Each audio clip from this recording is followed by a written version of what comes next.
गांव के कोने में एक छोटा सा बगीचा था। रोज सुबह एक बुढ़ी दादी वहां आती थी, एक सफेद साड़ी में, आंखों में सुकून, हाथों में एक छोटा सा बीज। वो मिट्टी को छू कर कहती, जब तू खिलेगा तब मैं तुझे देखने लौटूंगी। और प्यार से उस बीज को जमीन में दबाकर पानी डालती। उनका पोता, एक जवान किसान, रोज चुपचाप उन्हें देखता। वो समझ नहीं पाता कि दादी एक बीज से इतनी बातें क्यों करती है। लोग हंसते थे, कहते, पागल हो गई है, इस उम्र में भी बगीचा। लेकिन दादी हर दिन वही दोहराती थी, एक दिन ये बीज किसी की जिंदगी बनेगा। फिर एक दिन वो सुबह नहीं आई, दादी चली गई। बगीचा खाली हो गया, मिट्टी पे खामोशी छा गई।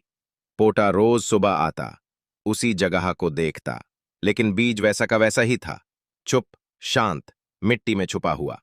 दिन बीत गए, मौसम बदला, किसी को याद भी नहीं था कि उस मिट्टी के टुकड़े में एक कहानी जिंदा है।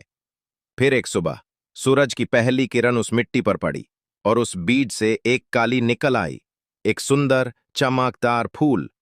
किसान आंखों से भर गया। उसने झुक कर देखा, फूल के पास एक पुरानी चिट्ठी थी, थोड़ी सी फाटी हुई, लेकिन उस पर लिखा था, मैं लौट आई हूं। मॉरल, जो प्यार से बोया जाता है वो कभी बेकार नहीं जाता।